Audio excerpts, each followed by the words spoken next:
di situ adalah kriteria yang digunakan untuk masing-masing instrumen itu berbeda. SWOT misalnya. SWOT itu menggunakan seluruh informasi dari lingkungan internal dan eksternal sebanyak mungkin, gitu ya. Jadi sebanyak mungkin informasi dari lingkungan internal dan eksternal kita analisis. Setelah itu kita ubah data.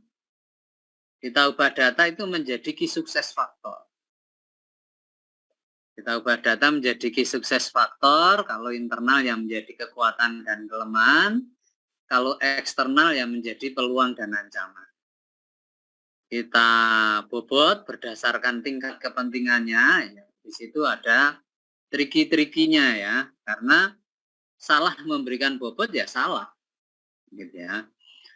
Mana yang dianggap key success faktor yang dianggap lebih penting relatif terhadap key success faktor yang lain, itu ya dasarnya ya pemahaman tentang bisnis yang sedang dianalisis.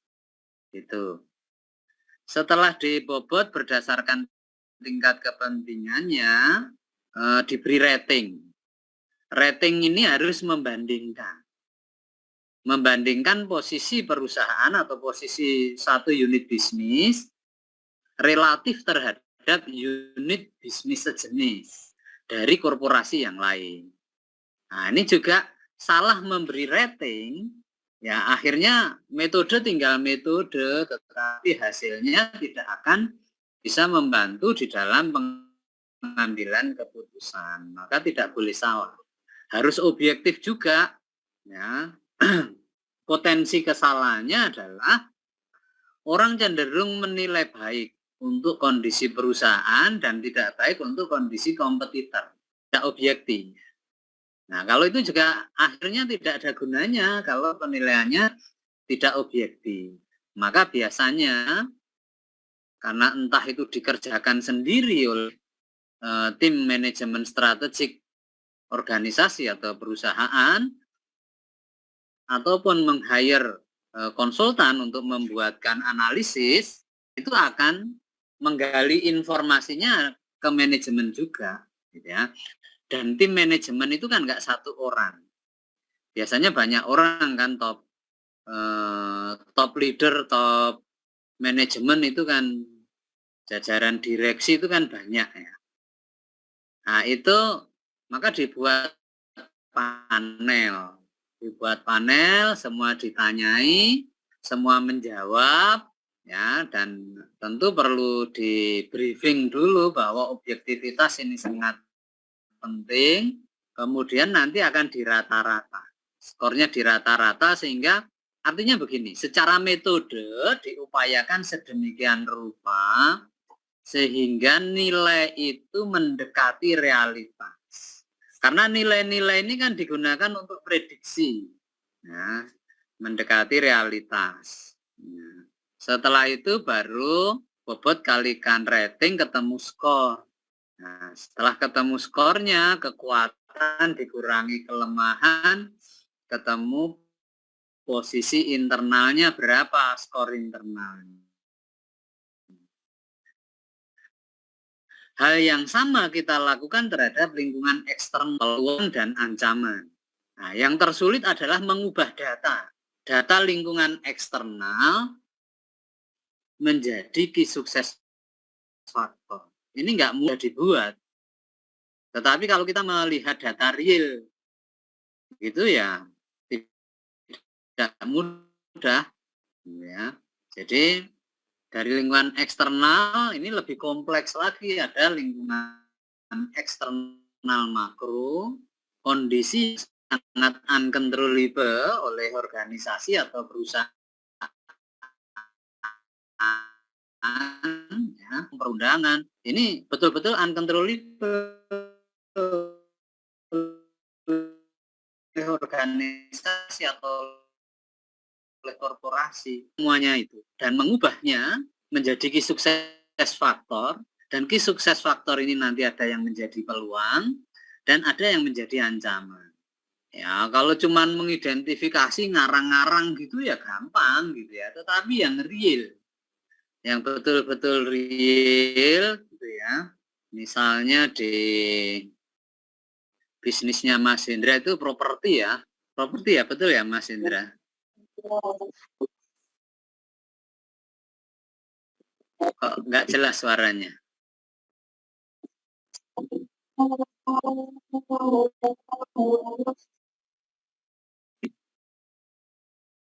Malah nggak kedengaran. Ya, misalnya properti ya. Misalnya properti itu ya. Properti ini kan kompetisinya juga sangat ketat gitu ya. Kompetisinya sangat ketat, kemudian kita akan eh, eh, menentukan kebijakan, menentukan strategi ke depan. Basisnya adalah analisis lingkungan internal dan eksternal, gitu ya. Lingkungan eksternal bagaimana membaca tren yang ada dalam lingkungan eksternal, kondisi ekonomi misalnya. Untuk kemudian nanti dari membaca lingkungan eksternal ini diubah menjadi sukses faktor. Ada yang menjadi peluang, ada yang menjadi ancaman. Ya. Bagaimana prospeknya bisnis properti ke depan? Kita membaca lingkungan ekonomi, fokus on the future, fokus di masa yang akan datang. Kita prediksi lingkungan ekonomi ke depan itu seperti apa? Tingkat bunga apakah akan makin tinggi atau makin turun? Kemudian kursnya apakah rupiah akan menguat atau melemah? Daya beli masyarakat akan naik atau turun, khususnya daya beli terhadap properti misalnya, gitu ya, karena properti ini kan itu termasuk kebutuhan primer ya, karena papan kan semua orang butuh tempat tinggal, tetapi sesuatu yang harganya mahal gitu, sehingga tidak mudah untuk apa ya, menetapkan peluang, bagaimana peluang ke depan bisnis properti gitu ya. Ya, tidak semata-mata daya belinya adalah daya beli secara kredit.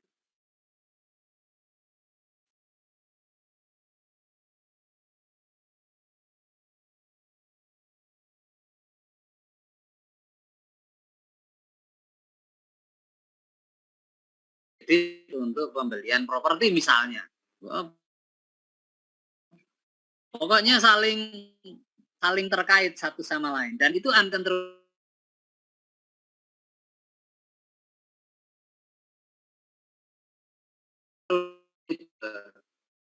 Ya, tetapi kita harus menetapkan itu.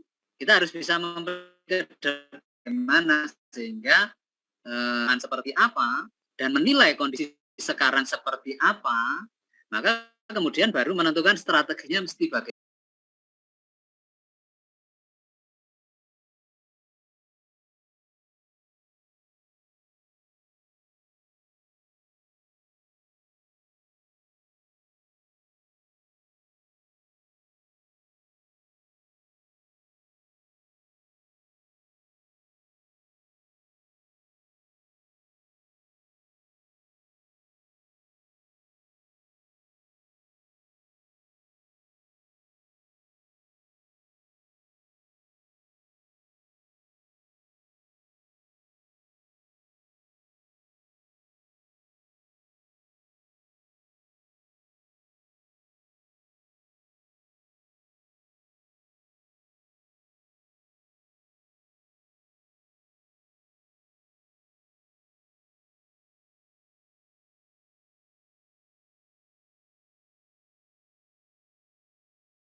konsep.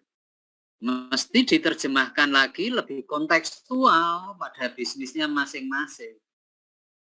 Oh, berarti apa yang harus dilakukan? Ya, guidance-nya sama.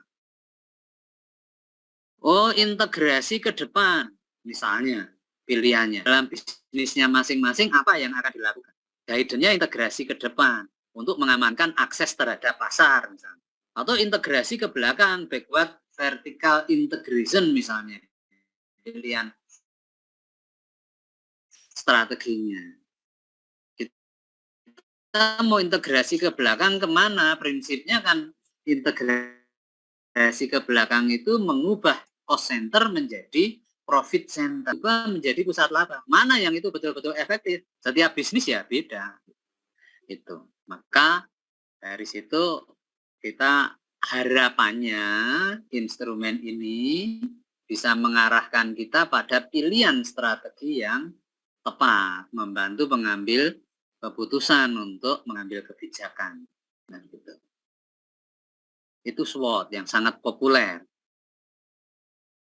Kelihatannya sederhana, tetapi nggak mudah membuat analisis SWOT. Dan kemarin analisis SWOT ini bisa secara kualitatif maupun secara kuantitatif.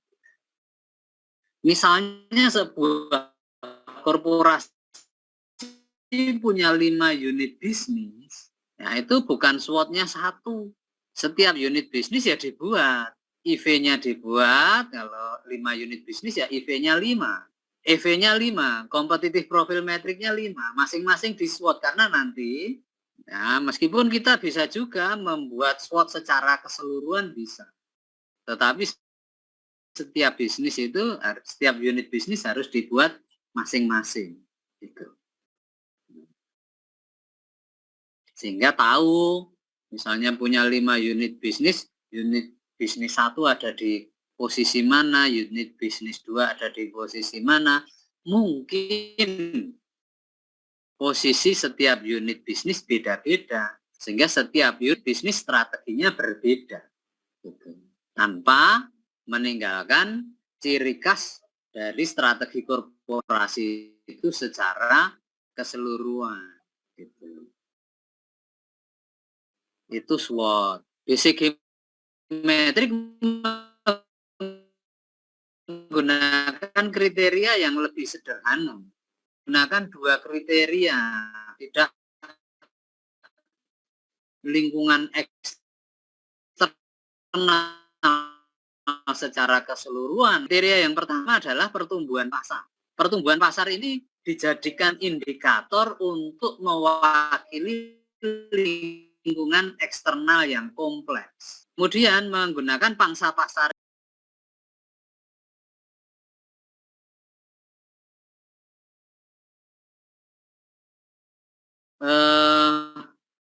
pertumbuhan pasar ini tentu sudah melalui proses pengkajian, sudah melalui proses penelitian, sehingga indikator itu dianggap indikator yang cukup bisa mewakili lingkungan eksternal secara keseluruhan. Hanya melihat pertumbuhan pasarnya. Kemudian secara internal hanya melihat pangsa pasar relatifnya. Dengan 2 kriteria ini harus dihitung betul. Jadi untuk bisa menggunakan metrik BCG ya harus punya data dalam bentuk angka, ya, berupa data pertumbuhan pasarnya dihitung. Bagaimana menghitung pertumbuhan pasar? Maka di materi yang sudah saya share beberapa waktu yang lalu kan ada rumusnya, gitu. Jadi angka ini data kuantitatif, data statistik. Nah, jadi kita mesti tahu kan pertumbuhan industrinya, pertumbuhan pasarnya, dihitung. Kemudian harus tahu pangsa pasar relatif. Berapa market share kita, berapa market share leader atau pemimpin industri dibandingkan. Kita itu berapa persennya dari pangsa pasarnya pemimpin industri. Gitu.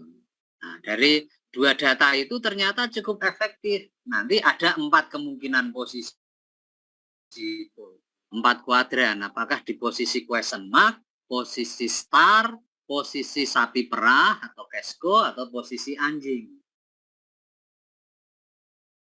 Posisi anjing berarti pertumbuhan pasarnya rendah, pangsa pasar relatifnya rendah. Dalam situasi seperti itu apa yang harus dilakukan? Nah, guidance umumnya ya, kalau bisa panen, harvest strateginya selama masih bisa menghasilkan. Kalau nggak bisa, ya tutup saja likuidasi. Tetapi kan tidak sesederhana itu. Kita lihat konteks bisnisnya. Jadi apakah bisnis ini masih bisa menghasilkan aliran kas? Dalam posisi seperti itu karena pertumbuhannya sudah lambat, pangsa pasarnya juga kecil, kita juga hanya pemain kecil. Tapi kalau masih bisa menghasilkan, kenapa tidak? Maka strateginya harvest, panen. Kalau masih bisa menghasilkan, dioptimalkan di situ. Nah, untuk sampai ke situ kan kita harus tahu teknisnya juga. Apa nih, tetap ada treatment kecil untuk supaya masih bisa memberikan aliran kas positif. Kalau aliran kasnya sudah negatif ya tutup, nggak ada pilihan lain. Jadi ini sangat kontekstual. Kalau kita asumsi lagi punya 5 unit pertumbuhan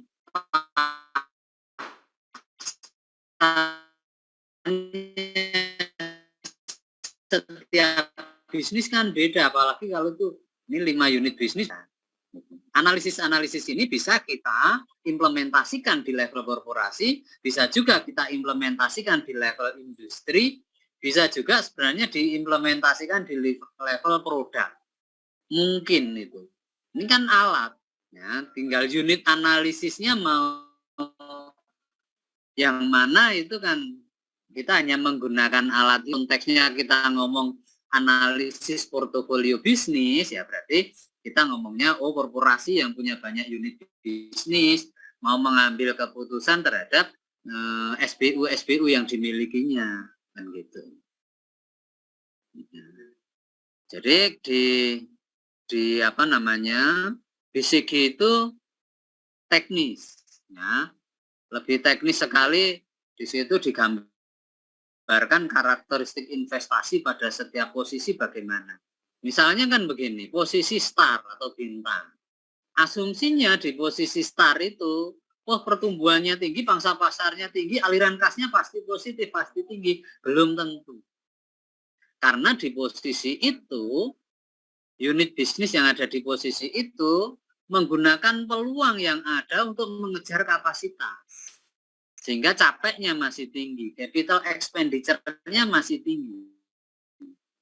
Ya, supaya bisa dicapai yang namanya economic of scale. Atau unit bisnis itu bekerja di level yang paling efisien. Dan itu. Jadi, sehingga capital expenditure-nya masih tinggi. Tapi itu posisi yang sangat potensial kalau di posisi start. Ya. Nanti kalau turun, pertumbuhannya sudah melambat, kan masuk di posisi cash cow atau sapi perah, skalanya sudah besar, tapi pertumbuhannya sudah melambat, biaya yang dikeluarkan relatif kecil, tapi omsetnya sudah tinggi sehingga penghasil kas. Maka dikatakan cash cow atau sapi perah. Begitu seterusnya. Ini BCG. Kriterianya beda. Alat yang lain kriterianya beda. Jadi ya ini saling melengkapi, gitu ya. Kalau ditanya mana yang paling baik, ya nggak ada yang terbaik, gitu. Tapi satu sama lain saling melengkapi. Karena kriteria yang digunakan berbeda. Dengan SWOT kita detail. Nah, detail tapi mungkin kelemahan SWOT ya menjadi kurang fokus. Dengan BCG simpel, tetapi ya terlalu menyederhanakan masalah lingkungan yang kompleks, kok hanya diwakili masing-masing dengan satu indikator.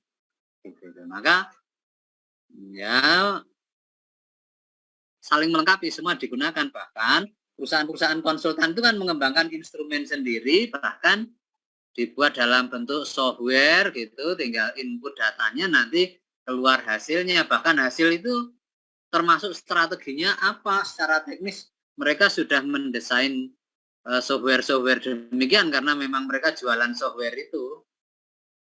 Nah, perusahaan yang gede-gede itu nggak sempat mikir begitu, maka konsultan, jasa konsultan itu ya laku gitu ya, karena orang nggak mau mikir sendiri, mau tahu jadinya begitu.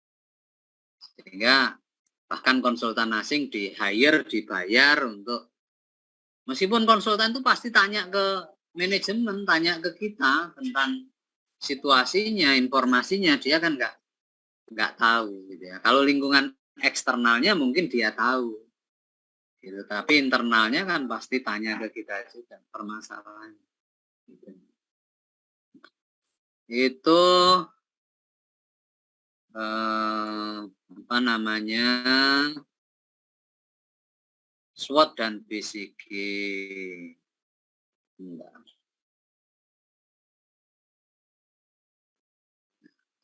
metrik yang lain ini kan ini sudah ya, IV, EV, kompetitif profil metrik sudah kita diskusikan. BCG saya kira sudah. Ini rumusnya ya, yang tadi saya singgung. Mutlak ini data angka, jadi nggak bisa ngarang-ngarang, wah unit bisnis ini ada di Bintang, ini ada di, nggak ada, semua based on data, dan datanya harus akurat. Ini rumusnya. Nah, simplifikasi kalau di manajemen keuangan ini kayak kalau teman-teman menghitung CAPM, ya, Capital Asset Pricing Model. Ya, CAPM itu kan mengandaikan bahwa hanya ada satu beta yang bisa mempengaruhi harga aset, harga saham, gitu ya. Nah, jadi itu yang kemudian itu dikonter oleh APT bahwa tidak hanya satu beta, tapi ada beta-beta yang lain yang bisa mempengaruhi harga satu aset atau ya, satu sekuritas. Lingkungan yang kompleks yaitu dirangkum oleh satu beta, yaitu sensitivitas satu aset terhadap perubahan pasar atau slope garis regresi itu sebenarnya ya. Itu CAPM ya, Capital Asset Pricing Model. Ini sama analoginya, BCG itu membuat simplifikasi lingkungan yang kompleks hanya dengan dua indikator untuk menentukan posisi unit-unit bisnis yang dimiliki oleh sebuah korporasi. Ini penjelasan saya kira sudah. Ini karakteristik ini kan rinci ya. Karakteristik investasinya bagaimana di masing-masing posisi, karakteristik pendapatannya bagaimana, karakteristik aliran kasnya bagaimana, kemudian implikasi strategi seperti apa. Ini guidance harus diterjemahkan lebih konkret, lebih kontekstual, lebih detail pada masing-masing SBU atau unit bisnis. Ini ilustrasi contoh, jadi harus angka, ini tidak bisa tidak bisa ngarang-ngarang gitu. Angka ini dari hasil menghitung. Nah, ini contoh yang sudah diposisikan, misalnya kebetulan punya 4 unit bisnis dan posisinya kebetulan, ini hanya contoh ya, menempati setiap kuadran yang ada pada metrik BCG. Nah, bisnis yang di question mark kan strateginya beda dengan yang di star, beda yang di Gasco, beda yang di DOC, dan seterusnya. SWOT ini sudah, ini SWOT yang kualitatif. Ini juga tidak sederhana, ini yang kualitatif ini karena tadi menemukan key sukses faktornya ini based on data. Kalau salah menginterpretasikan ya salah. Nah, nanti kalau lagi gitu. Kalau metodenya mudah gitu. Tetapi bagaimana mengimplementasikan hasilnya akurat, valid, reliable begitu ya. Kalau penelitian dengan confidence interval yang tinggi atau standar error yang rendah. Berikutnya yang kemarin juga sudah disinggung internal eksternal metrik, ini sepertinya ada yang sudah menggunakan ini. Nah, ini betul-betul menggunakan metrik di tahap input, yaitu metrik IV dan metrik EV. Kalau BCG kan nggak menggunakan. SWOT menggunakan skor di IV dan EV. IE ini juga menggunakan skor di IV dan EV. Nah, kemudian langsung ke hasilnya kan ini. Total IV weighted score. Dibuat interval. Dibuat ring. 1 sampai 1,99 itu kondisi lemah, 2 sampai 2,99 kondisi rata-rata, 3 sampai 4 kondisi kuat. Pakai skala 4, misalnya teman-teman mau pakai skala yang berbeda enggak apa-apa, yang penting intervalnya sama. Gitu. Dan ketika memberi bobot maupun skor konsisten ya ukurannya. Ini menggunakan metrik EV. Ya, kemudian dibuat interval juga dengan 3 kriteria, apakah rendah, sedang atau tinggi. Kalau skor eksternalnya tinggi, skor internalnya kuat, di sini sudah ada guidance-nya, intensif integratif. Ini kan umum sekali intensif integratif itu apa? Ya, strateginya. Ini di kuadran 1, 2, dan 4 sama. Dianggap masih di area yang sama, yang bisa menggunakan strategi dalam kelompok strategi yang sama. Intensif integratif. Nah, atau masuk dalam kelompok grow and build ya, atau tumbuh dan membangun. Yang di diagonal ini masuk dalam kelompok hold and maintain, bertahan dan menjaga. Kemudian di sini kalau yang di BCG ini kan yang di posisi anjing ya, harvest dan divest. Ya, panen dan divestasi. Guidance secara umum ini harus dikonkretkan. Nah, kontekstual pada bisnisnya masing-masing dan di breakdown di level korporasi harus ngapain, di level bisnis harus ngapain, di level fungsi harus ngapain, meskipun dalam diskusi kita ini kita fokus di level korporasi. Gitu. Tapi level korporasi itu kan nggak berdiri sendiri juga. Gitu. Karena korporasi itu membawa unit bisnis dan unit bisnis itu yang diposisikan pada metrik-metrik ini. Nah, misalnya tadi yang berada pada sel 1, 2, dan 4 digambarkan sebagai grow and build, strategi yang cocok, strategi intensif, yaitu penetrasi pasar. Nah, ketika ngomong penetrasi pasar kan harus konkret. Dalam konteks unit bisnisnya masing-masing, penetrasi pasarnya bagaimana? Teknis mau melakukan penetrasi pasar apa? Market development, pengembangan pasar. Pasarnya beda antara unit bisnis satu dengan unit bisnis yang lain. Gitu. Bagaimana mengembangkan pasar itu? Ya. Kemudian produk development, pengembangan produk jelas akan sangat berbeda antara unit bisnis satu dengan unit bisnis yang lain. Strategi tadi integrasi ke belakang, integrasi ke depan, integrasi horizontal. Ini kan guidance secara umum ketika ada di sel 1, 2, dan 4. Di sel 3, 5, dan 7 dikendalikan dengan strategi hold and maintenance. Nah, sama, menggunakan penetrasi pasar dan produk development. Dan seterusnya. Nah, ini IE. Ini contoh IE ya, dikembangkan dari datanya kuantitatif juga. Kuantitatifnya dari skor IV dan EV. dan data-data yang lain ini, data penjualan, persentase penjualan, data profit, persentase profit, dan seterusnya.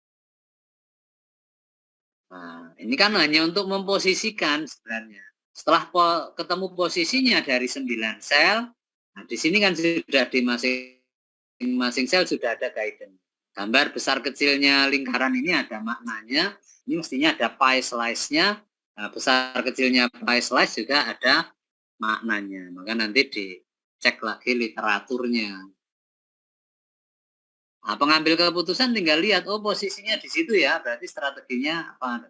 Ya, punya banyak unit bisnis, harus berpikir cepat, harus bisa mengambil keputusan secara cepat. Nah, instrumen ini relatif bisa membantu untuk sampai pada keputusan yang tepat. Syaratnya apa? Syaratnya datanya valid, datanya akurat. Gitu. Kemudian space, nah, strategic position and action evaluation. Nah, ini kriterianya beda lagi. Kalau teknisnya hampir mirip-mirip lah semua ya. Ini memperhatikan 4 kategori. Financial strength atau disingkat FS, keunggulan kompetitif atau competitive advantage disingkat CA, environmental stability disingkat ES, dan kekuatan industri atau industrial strength disingkat IS. Nah, ini harus paham betul mana yang masuk financial strength, mana yang masuk competitive advantage, mana yang termasuk environmental stability ya. Environmental itu tadi pemahamannya harus lengkap. Ada general environment, ada industry environment, itu untuk lingkungan eksternal.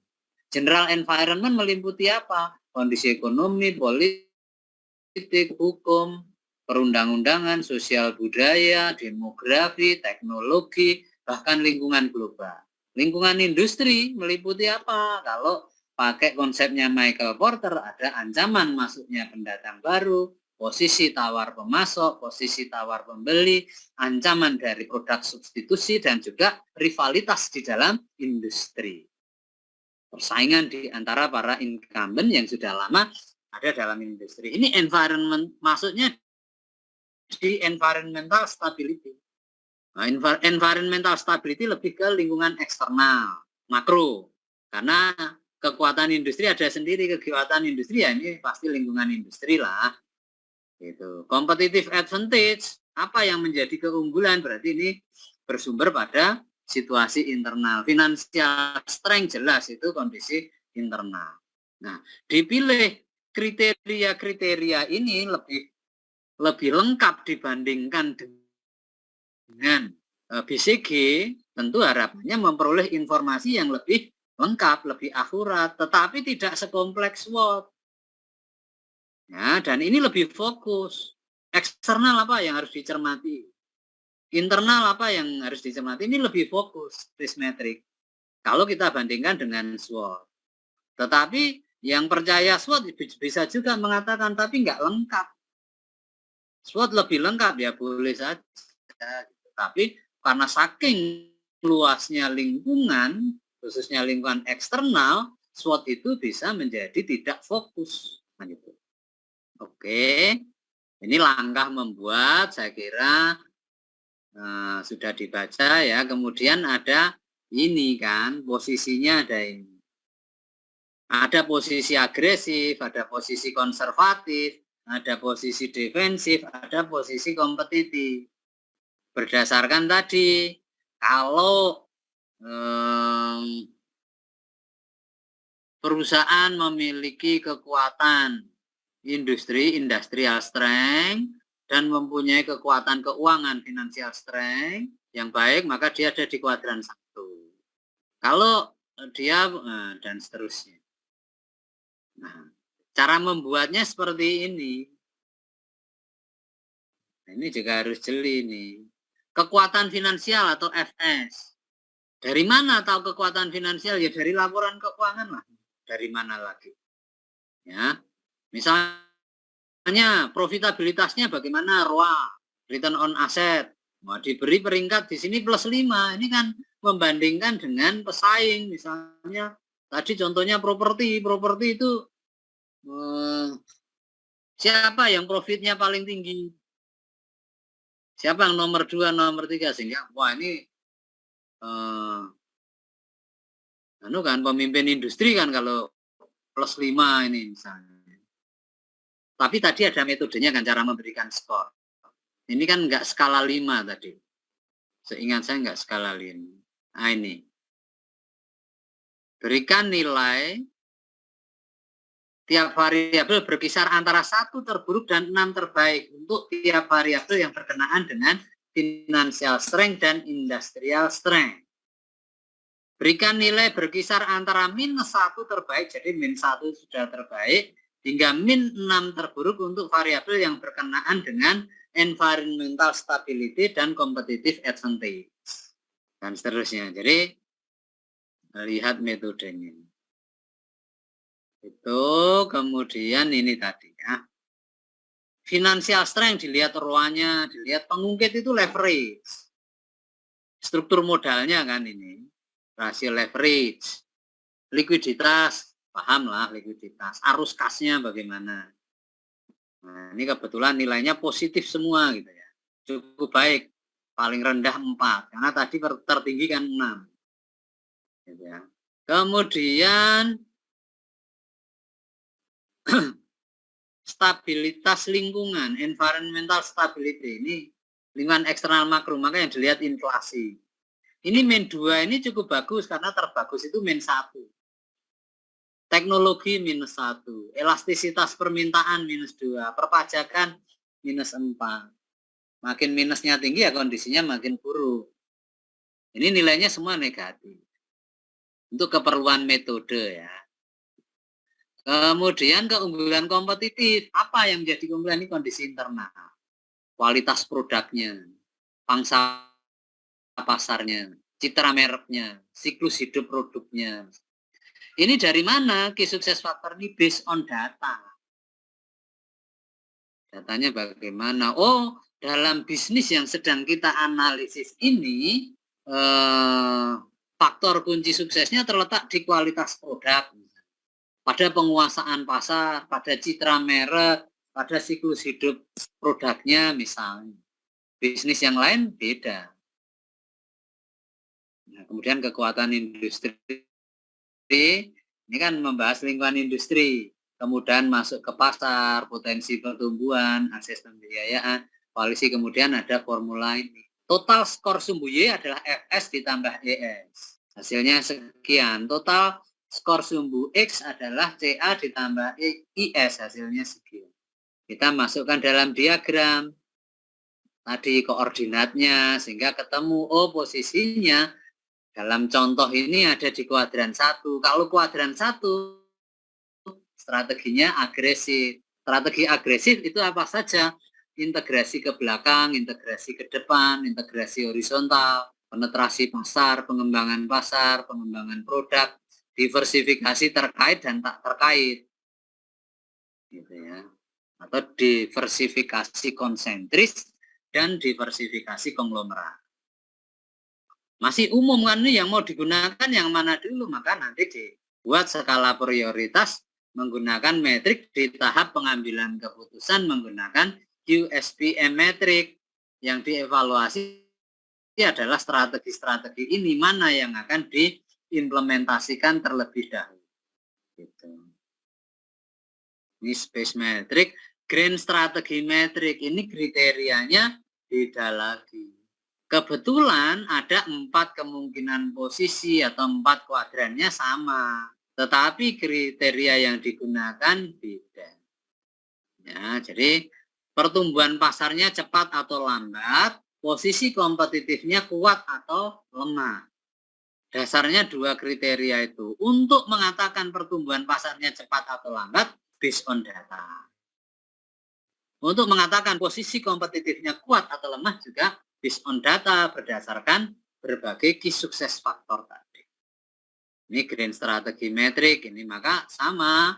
Harus tahu kekuatan, kelemahan, peluang, ancaman, rating, skor, diskor, diposisikan. Ya, karena contohnya sama ya, ini hasilnya sama. Ada di kuadran 1. Pilihan strateginya sama di kuadran 1 ini. Pengembangan pasar, penetrasi pasar, pengembangan produk, integrasi ke depan, integrasi ke belakang, integrasi horizontal, dan diversifikasi. Ya. Itu Green Strategy Metric. Kemudian General Electric Metric ini mirip-mirip. Ini cara membuat, dan posisinya ini ada 9 posisi juga. Tapi ini dikembangkan oleh General Electric Metric. Nah, setiap posisi ada guidance-nya. Pilihan strateginya di sini agak lebih teknis. Guidance. Tidak hanya menyebut strateginya apa, tetapi lebih teknis. Baru setelah itu masuk di kuantitatif strategi planning metric untuk pengambilan keputusan. Begitu, saya review lagi. Ya. Kemarin kan baru dicoba sebagian. Seingat saya SWOT, BCG, dan IE metric. Gitu. Itu perlu dicoba semuanya. Sehingga kita bisa membaca data. Tahap awal bisa membaca data yang berasal dari berbagai sumber sangat kompleks. Setelah itu data kita analisis, kita pilah dulu mana yang masuk lingkungan eksternal makro, mana yang masuk lingkungan industri, mana yang masuk lingkungan internal. Kita pilih, kita analisis, kita ubah menjadi key sukses faktor, dan seterusnya. Sehingga akhirnya tahu posisinya dan bisa mengambil keputusan, membantu memilih strategi yang tepat, membantu merumuskan strategi yang tepat pada masing-masing unit bisnis. Sehingga kita tahu, unit bisnis A kita harus berbuat apa, unit bisnis B harus berbuat apa, unit bisnis C harus berbuat apa, situasinya beda-beda semua. Gitu saya kira review saya. Mungkin ada komentar, ada pertanyaan, silahkan.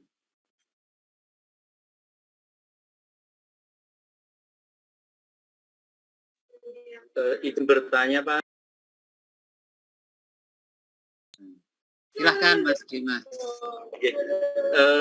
Dari penjelasan Pak Indarto tadi bahwa semua metrik itu memiliki kemiripan, memiliki ada beberapa hal yang sama, hanya beberapa metrik itu diperluas atau diperdalam lagi, baik untuk penentuan kuadrannya, kemudian strategi ke depannya. Nah, yang pengen saya tanyakan terkait dengan data tadi, Pak. Kalau data internet itu kan kita bisa bisa punya gitu ya. Tetapi ketika kita menyandingkan dengan perusahaan pesaing, begitu, apakah data itu dengan sedemikian mudahnya didapat, Pak Indarto? Karena kemarin waktu kami dikasih tugas itu kan, kayaknya begini ya, angkanya dari mana ya? Angkanya skalanya dari sekian dan sekian. Nah, yang menjadi pertanyaan adalah ketika nantinya misal entah kita sebagai konsultan atau kita di sebuah perusahaan, data-data ini itu diperoleh dari mana, dan dikatakan valid itu dengan bukti atau dengan dasar apa, Pak Indarto? Matur nuwun, Pak. Ya, datanya ya dari riset, dari pengumpulan data, misalnya data mengenai customer, mengenai pelanggan, ya, riset kepada pelanggan, data mengenai kepuasan karyawan, ya riset kepada karyawan. Dan diri tahu perusahaan yang lain kalau belum go public ya nggak tahu. Kalau nggak tahu ya perkiraan, memprediksi Misalnya berdasarkan omset. Kalau omset kan tahu pasti. Pangsa pasarnya itu kan bisa diprediksi. Oh, dalam industri misalnya satu industri. Oh, saya menguasai pangsa pasar misalnya 10%, itu kan kita tahu kalau sebagai pemain. Gitu. Nah, yang lain ya cari informasi, riset gitu. Sehingga kita memperoleh data yang akurat. Makanya lingkungan eksternal, baik eksternal makro maupun eksternal mikro, itu kan uncontrollable. Memang kita tidak menguasai sepenuhnya, tapi kita mencoba memberi data sebanyak mungkin. Gitu. Ya pasti ada keterbatasannya, ada kelemahannya, karena itu data bukan milik kita. Gitu. Misalnya data mengenai inflasi. Ya, kita kan nggak lihat data sekarang inflasinya berapa, 5%, enggak. Tapi kita proyeksi setahun ke depan, kira-kira inflasinya berapa. Nah, ini kan kita membuat proyeksi lagi, menganalisis. Oh, ini kondisi ekonominya begini. Oh, ini daya saing kita begini. Oh, ini daya beli masyarakat begini. Oh, ini ada pengaruh faktor global apa misalnya. Oh, ada perubahan tingkat bunga dari The Fed, misalnya Bank Sentralnya Amerika ini ikut berpengaruh, sehingga dengan berbagai faktor yang bisa ikut menentukan tinggi rendahnya tingkat bunga, kita bisa memprediksi, oh tahun depan tingkat bunganya itu akan naik atau turun misalnya. Wah, akan naik menjadi 6%. Wah, berarti kan apa? Kondisi yang tidak menguntungkan ini. Ya, ini proyeksi, prediksi. Makanya fokus on the future. Fokus di masa yang akan datang. Ya, masa yang akan datang kita nggak ngerti kan. Kita bisanya proyeksinya berdasarkan data historis. Data yang sudah terjadi dan tendensi-tendensi ke depan seperti apa. Gitu. Gitu. Apakah bisa keliru? Bisa. Bisa keliru, tetapi kalau kita menganalisisnya benar, secara cermat, kemungkinan menyimpangnya itu kecil. Gitu. Bisa menyimpang, bisa salah, bisa. Gitu. Tapi kita harus membuat itu. Perencanaan strategisnya harus membuat. Kalau enggak ya keteteran. Gitu. Gitu Mas Dimas. Kalau tadi Pak terkait dengan validitasnya tadi, level untuk keyakinan kita. Ya misalnya kita menggunakan data dengan bantuan riset, dengan survei, dengan kuesioner, itu instrumennya kan harus diuji dulu, instrumennya harus valid, harus sahih. Nah, setelah instrumennya dipandang itu betul-betul sudah instrumen yang baik, gitu ya, diterapkan, dijalankan, ya melakukan riset, berapa confidence intervalnya, berapa apa namanya, penyimpangan yang ditoleransi. Nah, kalau penelitian sosial itu kan boleh sampai 10%.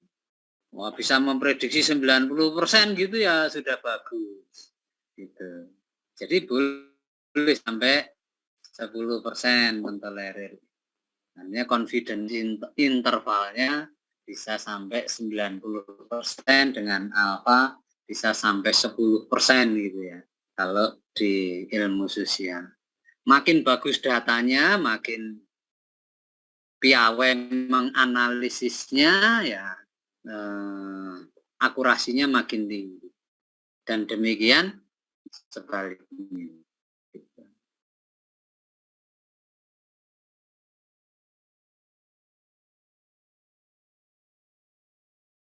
Begitu, masih ada yang lain?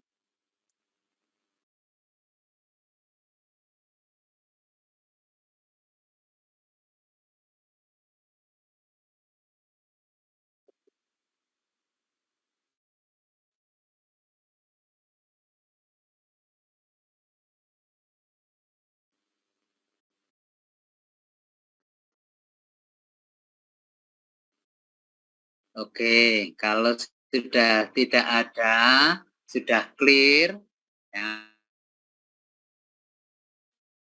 maka membuatnya dilanjutkan yang kemarin belum dibuat itu sebagai bahan diskusi kita berikutnya untuk presentasikan di sini case di tempat teman-teman yang tahu datanya gitu ya. Itu saya kira. Kemudian kalau tidak ada ya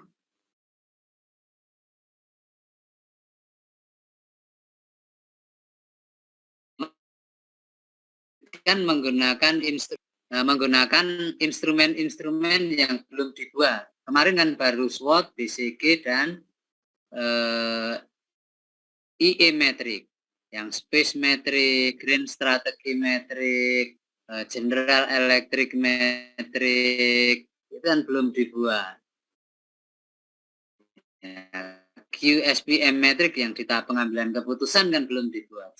Itu dibuat sebagai bahan diskusi, nanti dipresentasikan kembali.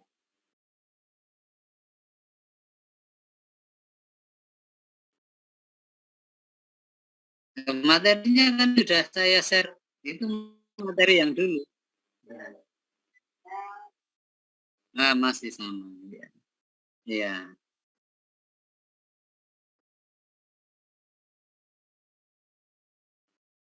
Oke, saya kira begitu teman-teman untuk analisis portofolio bisnis. Kita rehat 10 menit ya. Kita rehat 10 menit, nanti kita lanjut di riset strategik untuk melihat progres teman-teman untuk rencana tesisnya.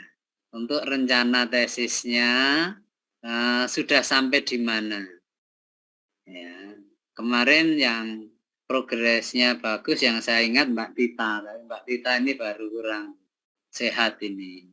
Nah, nanti yang lain progresnya seperti apa nanti di-share, didiskusikan gitu. Itu saya kira kita rehat 10 menit. Nah, kita rehat 10 menit. Saya tetap di sini, ya, hanya saya tutup kameranya saja.